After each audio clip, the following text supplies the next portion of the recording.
제가 어제 통계를 좀 보았습니다. 어제까지 이 코로나 바이러스로 인한 세계의 누적 확진자가 총 1005만 2,196명이었습니다. 1000만 명이 넘는 것이죠. 사망자는 누적 사망자는 50만 119명이었습니다. 여전히 우리가 살고 있는 이 땅, 이 미국 땅에서도 지금 특별히 최근에 확진자와 사망자가 급증하고 있습니다. 미국의 확진자는 249만 5,052명이었습니다. 어제 저녁 통계가 그렇습니다. 사망자는 12만 7,507명이었습니다. 우리가 살고 있는 이 히달고 지역도 최근에 지금 급증을 해서 아마 곧 확진자가 3,000명을 넘어서리라 생각이 됩니다. 사망자도 30명을 넘어섰습니다. 요즘 같아서는 정말 삶과 죽음, 사는 것과 죽는 것이 서로 등을 맞댄 채 함께 있다 하는 그런 말이 실감이 납니다. 50만 명이 죽었다. 뭐 전쟁이 난 것도 아니고 세계 대전이 난 것도 아닌데 50만 명이나 넘는 사람들이 이 바이러스로 인해서 죽임을 당했습니다. 죽음을 맞이했습니다. 그렇게 어떻게 이 50만 명이라는 숫자는 상상도 할 수 없는 숫자 아닙니까? 제가 살았던 제 고향 강원도 원주가 제가 어릴 때는 13만이었어요. 도시 전체가. 지금 도시가 좀 많이 커져서 35만 정도 된다고 합니다. 50만이라면 큰 도시의 인구 전체가 죽임을 당했다는 큰 놀라운 일 아닙니까? 이렇게 수많은 사람들이 죽임을 당하고 질병의 고통을 당하고 있는데 여전히 우리에게 죽음은 피상적으로 다가오고 있습니다. 객관적인 사실로만 인식이 됩니다. 이제 숫자에 무감각해지는 우리의 모습을 봅니다. 여전히 이 죽음의 문제가 멀리 있는 남의 이야기로만 들려지고 있기 때문입니다. 여전히 이 죽음의 문제가 나의 문제로 여겨지지 않고 있기 때문입니다. 그런데 어쩌면 지금 당하는 이 세계의 죽음의 문제가 내 이웃의 문제가 되고 나의 친구의 문제가 되고 내 친척과 내 가족의 문제 그리고 나의 문제로 다가올 수도 있을 것입니다. 아마 그때가 되면 이 죽음이라고 하는 것은 우리에게 보다 더 실제적이고 구체적이고 그리고 주관적인 나의 문제로 다가오게 될 것이라 생각을 합니다. 최근에 몇 주 동안에 미국에 있는 젊은이들 중에 확진자가 늘고 있다라는 보도가 있었습니다. 그런 사실에 걱정이 앞섭니다. 그러나 지금 우리는 이렇게 되어지고 보여지는 우리의 환경과 조건 속에서 연로하신 노년이건 우리 젊은이건 간에 우리 모두에게 죽음이 그렇게 멀지 않구나 하는 것을 다시 한번 느낍니다. 여러분, 우리가 어차피 한 번은 꼭 맞이해야 하는 것이 죽음이라는 문제입니다. 우리가 그리스도인으로서 이 땅을 살아가면서 우리가 어떤 죽음을 맞이해야 할 것인가, 그리고 우리가 어떻게 죽음을 준비해야 할 것인가. 오늘 특별히 본문에 나타난 이 모세의 죽음에 관한 이야기를 통해서 우리의 죽음을 한번 그 의미를 생각해 볼 필요가 있다 하는 그런 생각이 있습니다. 여러분 아시는 대로 이 신명기 책은 모세의 세 번의 설교로 구성이 되어 있습니다. 1장 1절부터 4장 43절에 첫 번째 설교가 주어지고 있는데, 그 첫 번째 설교에서 모세는 호렙산에서 이 모압 평원에 이르기까지의 그 출애굽의 모든 역사를 회상합니다. 하나님께서 어떻게 이스라엘을 홍해를 건너게 하시고 그 애굽의 바로의 손아귀에서 구원하셔서 여기까지 이 모압 이 땅까지 인도해 주셨는가 하는 것을 설교로 이스라엘 백성에게 줍니다. 그것이 첫 번째 설교 내용입니다. 두 번째 설교는 4장 44절에서 28장 68절까지 이어지고 있는데, 어떻게 보면 그것이 신명기의 본론이라 할 수가 있죠. 이제 가나안 땅에 들어가서 살게 될 출애굽의 제2세대, 그 신세대, 그들이 그 가나안 땅에 들어가서 마땅히 지키고 살아야 할 규례와 법도가 무엇인가 하는 것을 설교한 내용이 두 번째 설교입니다. 그리고 세 번째 설교는 29장 1절부터 30장 20절까지 주어지고 있는데, 지금까지 설교했던 그 모든 내용, 그 모든 규례와 말씀에 대하여 이제 언약을 갱신하는 그런 내용이 주어지고 있습니다. 호렙산에서 맺었던 그 언약이 첫 번째 언약이었다면, 이제 그 언약을 새로운 세대와 함께 가나안 땅에 들어가 살아야 될 신세대와 함께 모압 평원에서 다시 맺는 것이죠. 언약을 갱신하는 것입니다. 그 내용이 세 번째 설교였습니다. 그리고 이제 마지막 이어지는 31장부터 34장은 결론에 해당하는 신명기의 후서라 말할 수 있습니다. 그 내용은 모세에 관한 이야기로 이제 구성이 되어 있습니다. 모세의 삶과 모세의 죽음에 대한 해설이 주어집니다. 모세의 뒤를 이어서 후계자로 여호수아를 세우는 이야기, 그리고 하나님을 떠난 백성들이 당할 그 배역과 하나님의 진노에 대한 모세의 노래, 그리고 모세의 죽음이 예고되고 이제 모세의 유언적인 축복이 이스라엘 백성들에게 주어집니다. 그리고 마지막 모세의 죽음과 모세의 장래에 관한 이야기가 이제 이 신명기의 마지막 부분을 장식하고 있습니다. 오늘 본문이 있는 32장을 보면 32장에서 모세는 하나님께서 지시하신 대로 노래를 지어서 부릅니다. 그 노래의 내용은 이스라엘의 배역, 하나님을 떠난 불순종의 그 이스라엘의 배역과 그 배역에 대한 하나님의 심판에 대한 것을 노래로 이제 지어서 부르는 것입니다.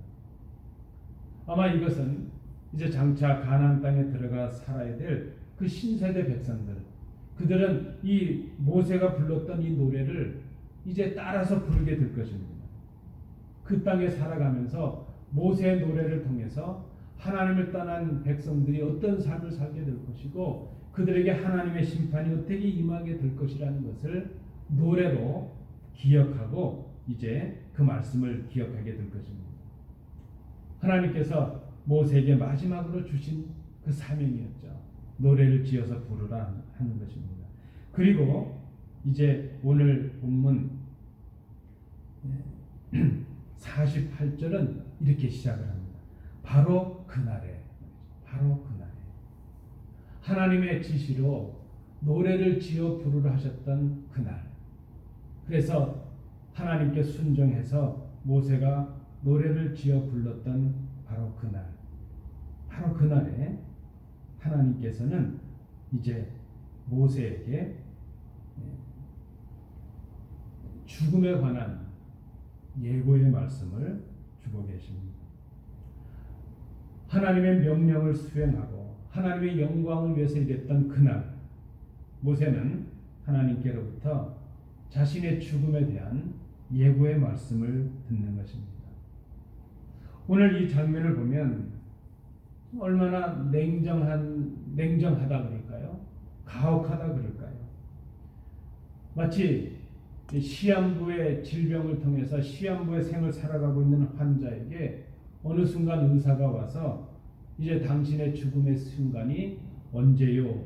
이렇게 전하는 것처럼 이 모세의 죽음을 예고하시는 하나님의 말씀은 참으로 가혹하고 냉정하게 보이기도 합니다. 그러나 우리가 전체적인 내용을 신명기를 잘 보면 이 신명기서는 모세의 죽음의 의미를 다르게 해석하고 있는 것을 봅니다. 모세의 죽음에 대한 실제적인 그 모습은 34장이 이어집니다. 34장 5절 말씀에 보면 이런 구절이 있죠. 여호와의 종 모세가 여호와의 말씀대로 모압 땅에서 죽어 하는 것입니다. 그는 하나님께서 이렇게 지금 32장에서 예고하셨던 대로 하나님의 말씀대로 그는 죽임을 당했죠. 모세는 하나님의 말씀대로 죽은 하나님의 종이었다 하는 것입니다. 죽음 자체도 하나님께 순종한 것이죠. 34장 10절에도 보면 그 후에는 이스라엘에 모세와 같은 선지자가 일어나지 못하였다 하는 구절이 있습니다. 전무후무라는 말이 있죠. 이 모세는 이전에도 없었고 이후에도 없을 만큼 하나님께서 주셨던 사명을 감당했던 하나님의 종이었다 하는 것입니다. 이 신명기는 지금 모세의 죽음을 비참한 죽음으로 그저 슬픔의 죽음으로 묘사하고 있는 것이 아니라 당당하게 사명을 감당하고 이 땅을 떠나는 하나님의 종을 그 종의 죽음을 우리에게 증거하고 있다는 것입니다. 오늘 이 모세의 죽음에 관한 이 말씀을 통해서 그리스도인으로서 이 땅을 살아가는 우리들이 우리에게 다가오는 죽음을 어떻게 생각할 것인가, 어떻게 해석하고 어떻게 준비할 것인가 오늘 본문을 통해서 우리가 생각해 보고자 합니다. 첫 번째 50절의 말씀을 우리가 내용을 통해서 볼 때 모세의 죽음을 통해 우리가 볼 수 있는 것, 모세의 죽음은 누구나 한 번은 가야 할 길이라 하는 것입니다. 50절 말씀을 보시겠습니다. 내 형 아론이 호르산에서 죽어 그의 조상에게로 돌아간 것 같이 너도 올라가는 이 산에서 죽어 내 조상에게로 돌아가리니. 여러분, 우리는 살아가면서 죽음이라고 하는 것이 나하고는 무관하다 그렇게 생각하며 살아갈 때가 많이 있습니다. 특별히 건강하거나 형통하거나 어려움이 없을 때는 더욱 그러합니다. 그러나 어떻게 보면 산다는 것 자체가 죽음을 향해 가는 것이기도 합니다. 철학자 중에 몽테누라는 사람은 생의 목적은 죽음이다 하는 그런 말을 남기기도 했다고 합니다. 어떤 의미에서 보면 살아있다는 것 자체는 죽음에 비해서 살아있는 것이죠. 죽음과 산다는 것과 죽음이라고 하는 것은 동전의 양면과도 같아서 떨어질 수가 없는 것입니다. 그런 의미에서 우리가 살아간다는 것은 죽음을 향해 가는 것이라 말할 수 있습니다. 성경에 보면 모세는 120세를 살았다고 기록이 남겨집니다. 그런데 여러분, 120세도 시간이 가면 끝이 있는 것입니다. 오늘 본문에 있는 것처럼 모세 형 아론도 죽었고 또 모세도 죽었습니다. 우리도 아론처럼 또는 모세처럼 우리의 조상들처럼 우리 아버지들처럼 이제 곧 우리도 성경의 기록대로 우리의 조상들이 갔던 그 길을 가게 될 것입니다. 이 땅에서 생을 시작한 사람은 반드시 누구나 한 번은 꼭 죽습니다. 이 길은 피할 수가 없습니다. 우리 인간의 힘으로 과학의 능력으로 멈출 수가 없습니다. 차별도 없습니다. 믿는 자도 믿지 않는 자도 가진 자도 갖지 못한 자도 배운 자도 배우지 못한 자도 노년도 젊은이도 이 길을 피할 수도 없고 막을 수도 없습니다. 누구나 한 번은 꼭 걸어가야 되는 길이 이 죽음이라는 길입니다. 우리 노년들, 연로하신 분들은 때가 되면 죽음이 멀지 않음을 직감하고 나름대로 죽음을 준비합니다. 한국에서 교회를 섬길 때 보면 이제 많은 성도들이 미리미리 수의를 준비하시는 분들이 있죠. 그저 당신이 생전에 당신의 시신을 감쌀 수의를 준비하고 또 곱게 옷을 입고 영정사진을 미리 찍어 놓는 그런 분들도 있습니다. 죽음이 멀지 않았다는 것을 이제 직감하고 준비하는 것입니다. 그러나 우리 젊은이들은 아직 죽음이 멀다 하는 그런 생각에 준비를 하지 못하죠. 그래서 그런지 특별히 우리 젊은이들이 우리 주위에 이 땅을 떠나게 되면 우리에게 그 상처나 충격이, 아픔이 더 크게 다가오는 것을 우리가 느낍니다. 그러나 여러분, 우리가 아는 대로 죽음에는 순서도 없다고 그럽니다. 노년이건 젊은이건 누구건 때가 되면 우리는 모두 이 죽음이라는 관문 앞에 서게 될 것입니다. 그래서 죽지 않을 것처럼 이 땅에 집착하며 사는 것, 그것을 성경은 어리석은 사람이라 그렇게 말합니다. 재물을 쌓아놨고 그 재물을 즐길 계획을 세우는 것, 그런 것들이 다 부질없는 일이라 그렇게 우리에게 가르칩니다. 동시에 죽음이 다가온다는 것, 그것 때문에 그저 매일매일을 순간순간을 두려움과 공포에 떨면서 시간을 보내는 것, 그것도 참으로 어리석은 일입니다. 어떤 의미에서 보면 그것은 사는 것이 아니라 정말 죽어가는 것이죠. 비록 우리가 죽음을 앞에 뒀다 할지라도 하루하루를 순간순간을 당당하게 살아가는 것, 그것이 중요하지 않겠습니까? 오늘 본문에 보면 모세도 죽었습니다. 그리스도인도 죽습니다. 우리도 죽습니다. 그러나 우리에게는, 믿는 우리에게는 육신의 죽음을 넘어서는 또 다른 영생이 있습니다. 그것이 우리에게 소망입니다. 죽음은 우리의 또 다른 삶이 열리는 새로운 시작일 수 있습니다. 주님을 믿지 않는 자들에게 죽음은 끝이요, 실패요, 절망이요, 패배이지만 주님을 믿는 우리들에게 죽음은 새로운 영생의 길로 들어가는 문이라는 것입니다. 그리스도인은 그리스도와 함께 죽고 그리스도와 다시 사는 사람이기 때문입니다. 그래서 믿는 우리에게 죽음은 생명으로 들어가는 관문이라 하는 것입니다.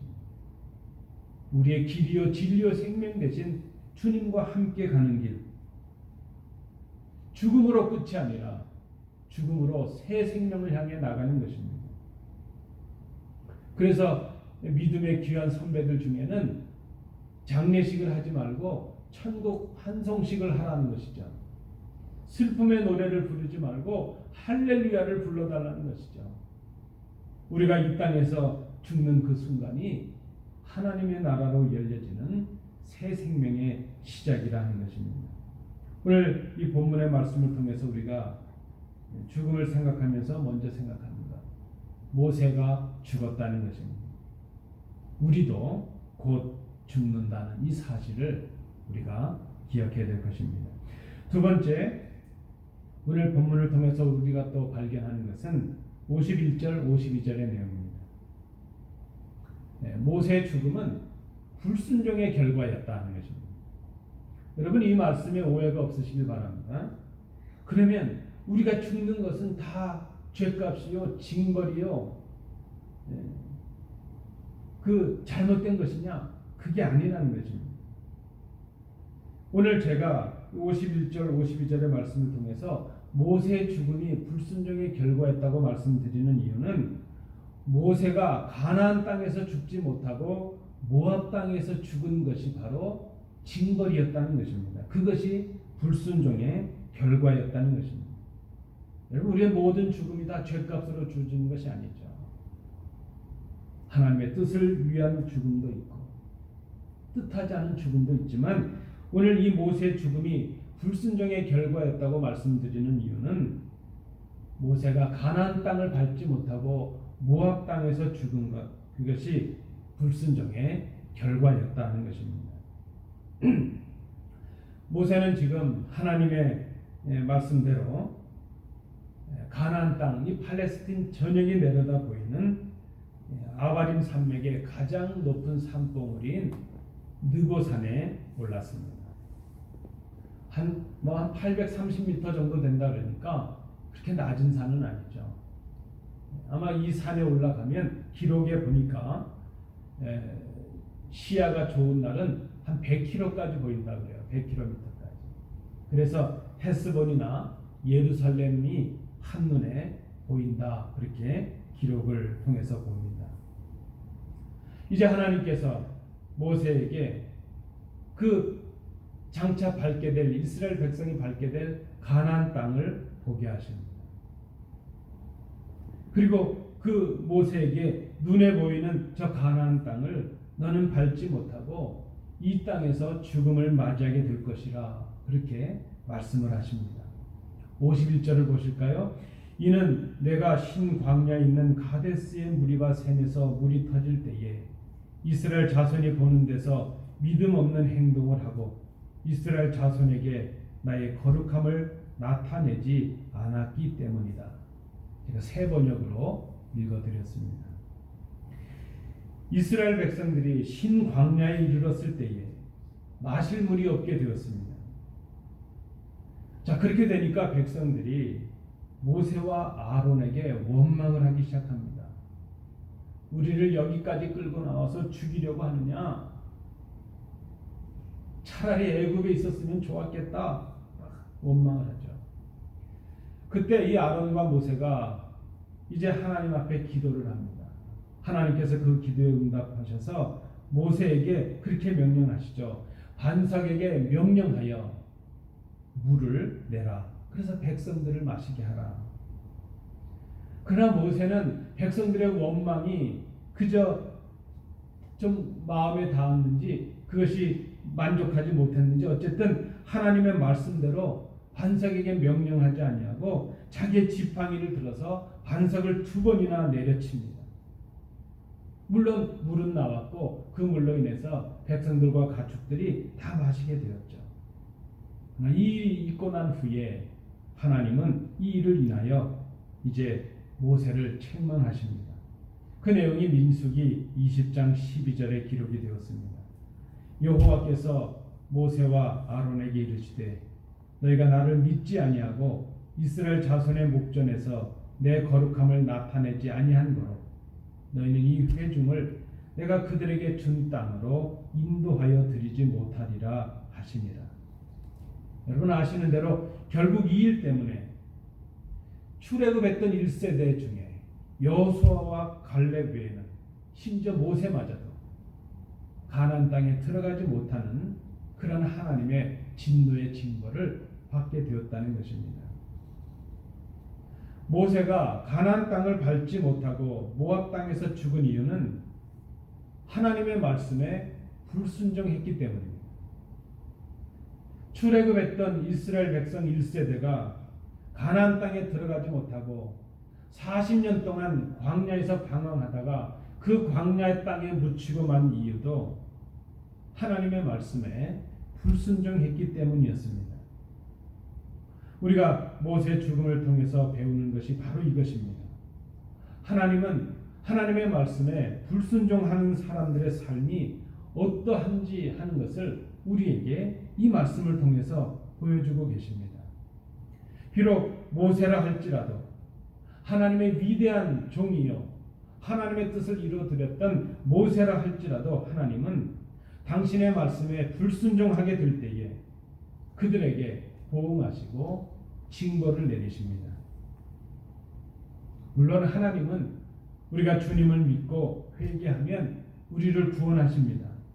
그러나 우리를 구원하실지라도 우리가 범한 죄의 값들, 죄의 행동에 대한 보응은 남겨진다는 것을 우리가 기억해야 될 것입니다. 여러분, 야곱을 기억하십니까? 야곱은 형과 아버지를 속이고 장자권을 가로채웠습니다. 그래서 형 에서의 눈에서 눈물을 나게 하였습니다. 그런데 그랬던 야곱에게 후에 그 야곱의 자식들이, 그 아들들이 아버지를 속이는 일이 나타납니다. 가장 사랑했던 아들 요셉의 피 묻은 옷을 가지고 와서 들 짐승들에게 이제 물려서 찢겨 죽었다고 그 피 묻은 요셉의 옷을 가지고 오죠. 말 그대로 야곱은 그 피 묻은 요셉의 옷을 들고 웁니다. 피눈물을 흘리는 것이죠. 여러분, 다윗을 기억하십니까? 다윗은 정말 충직했던 신하 우리아라는 그 신하의 아내를 가로채었습니다. 그를 범하였습니다. 그것을 숨기기 위해서 그 우리아를 적진 깊이 내보내서 죽임을 당하게 하였습니다. 후에 다윗은 자식들과 친구들의 반역으로 인해서 눈물과 고통의 날들을 지나는 것을 봅니다. 모세도 다윗도 하나님의 구원은 받았습니다. 그러나 그들이 범했던 실수와 죄값에 대한 보응은, 징벌은 남았다는 것입니다. 믿는 우리의 삶이 정결하고 깨끗해야 할 것입니다. 말씀에 순종하는 삶을 살아야 할 것입니다. 우리가 구원은 받을지라도 우리 삶에 대한 보응과 징벌이, 그리고 상급이 남겨져 있기 때문입니다. 마지막 세 번째입니다. 오늘 이 본문을 통해서 우리가 모세의 죽음을 통해서 또 생각하는 것, 그것은 모세의 죽음은 사명을 감당한 죽음이었다는 것입니다.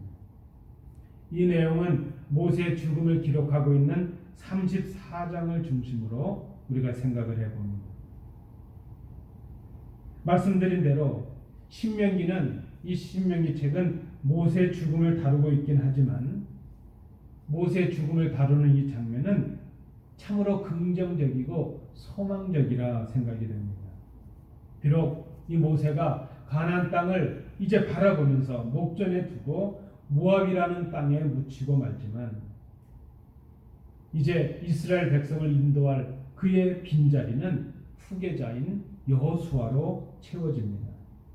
그가 하나님과 맺었던 호렙산에서의 언약이 이제 새로운 세대, 가나안 땅에서 들어가 살아가야 될 그 새 세대와 함께, 신세대와 함께 모압 평원에서 새 언약으로 갱신이 됩니다. 백성들의 빈 마음에 모세가 이제 하나님께로 받아서 기록한 율법이 남겨지고 그들의 입술에 모세의 노래가 남겨지고 마지막으로 모세가 하였던 축복의 기도가 그 백성들에게 남겨지게 됩니다. 34장 7절은 이렇게 기록하고 있습니다. 모세가 죽을 때 나이 120세였으나 그의 눈이 흐리지 아니하였고 기력이 쇠하지 아니하였더라. 800m가 넘는 느보산에 오를 정도로 모세는 건강하였습니다. 아마 모세는 충분히 가나안 땅을 건널 수 있었을 것입니다. 어쩌면 그는 하나님께 간청할 수도 있었을 것입니다. 하나님, 지금까지 제가 했던 일들을 기억해 주시고 제가 하나님 앞에 이 백성들을 위하여 했던 일을 좀 생각해 주셔서 저를 좀 불쌍히 여기시고 저도 저 가나안 땅에 들어가서 가나안 땅을 밟을 수 있도록 해 주십시오. 그러나 모세는 하나님의 그 죽음의 예고의 말씀 앞에서 간청하지 않습니다. 담담하게 그저 하나님의 말씀과 부르심 앞에 순종을 합니다. 여러분, 우리가 이 본문을 통해서 기억해야 될 것 하나, 모세의 죽음은 그 자체가 하나님께 대한 순종이었다는 것입니다. 다시 34장 5절을 보십시오. 여호와의 종 모세가 여호와의 말씀대로 모압 땅에서 죽어. 모세는 하나님의 말씀대로 죽었습니다. 죽음 자체가 하나님 앞에 순종이었습니다. 모세는 이제 자신이 죽는 것, 죽임을 당하는 것, 그것까지도 장차 가나안 땅에 들어가 살아가야 될 이스라엘 백성들을 위한 교훈으로 지금 남기고 있습니다. 자신의 불순종으로 인하여 하나님의 약속하신 땅을 들어가지 못하는 자신, 그 부끄러운 모습을 기록으로 남깁니다. 자신이 기록으로 남긴 율법과 설교로 남겼던 모든 말씀들을 이 백성들이 지키도록 남기고 언약을 맺게 하였습니다. 그것을 레위 족속의 제사장들과 이제 족장들에게 보관하게 하고 절기마다 때마다 낭독하고 기억하게 하였습니다. 그리고 이제 그 모든 수고 위에 자신의 죽음마저도 자신의 죽음을 통해서 하나님의 말씀에 불순종한 삶의 결과가 어떠한가 하는 것을 생생하게 백성들에게 교훈으로 남기고 있습니다. 그것이 모세가 마지막까지 감당했던 사명이었다는 것입니다. 자신의 죽음을 통하여 출애굽 1세대의 광야의 불순종과 폐역의 그 마침표를 자신의 죽음으로 끝내고 있는 것입니다. 그러한 마음으로 모세는 지금 당당하게 순종함으로 죽음을 맞이하고 있습니다. 그리고 마지막 죽음을 맞이하는 그 자세가 바로 하나님 앞에 순종이었다는 것입니다. 신명기서가 이제 마지막 부분에 와서 모세에 관한 이야기를 남기고 마지막 모세의 죽음을 기록하는 이유가 여기에 있다 생각을 할 수 있습니다. 그는 마지막 순종의 죽음으로써 자신의 사명을 완수하였습니다. 그는 달려갈 길을 다한 하나님의 종이었습니다. 나는 선한 싸움을 싸우고 나의 달려갈 길을 마치고 믿음을 지켰다 고백했던, 그리고 표대를 향하여 그리스도 예수 안에서 하나님이 위에서 부르신 그 부름의 상을 위하여 달려갔다 이렇게 고백했던 사도 바울과도 같은 그런 모습이 이 모세의 모습 속에서 보여집니다. 모세는 죽었습니다. 그는 사명을 다하고 죽었습니다. 이렇게 위대하고 감동적인 것은 그들의 삶이 사명을 감당한 삶이었기 때문입니다. 사명이 끝나면 물러가는 것입니다. 이 땅에서 사명이 다하면 하나님의 부르심을 받는 것입니다. 모세는 말을 남겼고 하나님의 율법을 남겼습니다. 그리고 자신의 죽음으로 생생한 교훈을 남겼습니다. 성도 여러분, 우리도 이 한 세상을 살고 우리 한 평생을 살고 이 땅을 떠나게 될 것입니다. 우리는 무엇을 남기고 갈 것인가? 우리의 죽음도 긍정적이건 부정적이건 어떤 평가와 어떤 교훈을 남기게 될 것입니다. 우리가 생각해 봅니다. 모세의 죽음은 사명을 감당한 죽음이었다는 것입니다. 말씀을 맺습니다. 잘 죽어야 할 것입니다. 잘 죽는 것 중요합니다. 잘 죽는다고 하는 것은 마지막 그의 죽음의 모습이 어땠느냐 거기에 따라 평가되는 것이 아닙니다. 그의 삶이 비록 사고로 인한 거든지 질병으로 인한 거든지 그 마지막 죽음의 모습에 따라서 그의 삶이 평가될 수 없고 그의 죽음이 평가될 수 없습니다. 모세는 하나님의 징벌로 가나안 땅을 밟지 못하고 모압 땅에서 죽었습니다. 사도 바울은 평범한 죽음을 당하지 못하고 이제 순교로 인하여 목이 잘려지는 그런 죽임을 당했습니다. 그러나 우리는 모세와 바울의 죽음이 형편없는 죽음이라 그렇게 평가하지 않습니다. 잘 죽는다고 하는 것은 그간의 그의 삶이 어땠느냐 하는 것에 달려있기 때문입니다. 잘 죽기 위해서는 그래서 잘 살아야 할 것입니다. 우리의 죽음이 가까웠음을 생각해야 될 것입니다. 잘 죽기 위해서 오늘을 잘 살아내야 할 것입니다. 잘 사는 것이 무엇입니까? 하나님의 말씀에 순종하는 삶을 사는 것입니다. 잘 죽기 위해서는 그래서 잘 살아야 할 것입니다. 잘 죽기 위해서 오늘을 잘 살아내야 할 것입니다. 잘 사는 것이 무엇입니까? 하나님의 말씀에 순종하는 삶을 사는 것입니다. 잘 살아내야 할 것입니다. 잘 죽기 위해서는 그래서 잘 살아내야 할 것입니다. 잘 살아내야 할 것입니다. 우리에게 주신 사명을 감당하는 삶을 사는 것입니다. 이 땅에 우리의 삶을 통하여 우리의 죽음을 통하여 선한 본을 남기는 삶을 사는 것입니다. 오늘 모세의 죽음을 통하여 우리가 배우는 교훈입니다. 이 말씀 속에서 우리를 향하신 하나님의 음성을 들으시는 복된 성도들 되시기 바랍니다. 기도하겠습니다.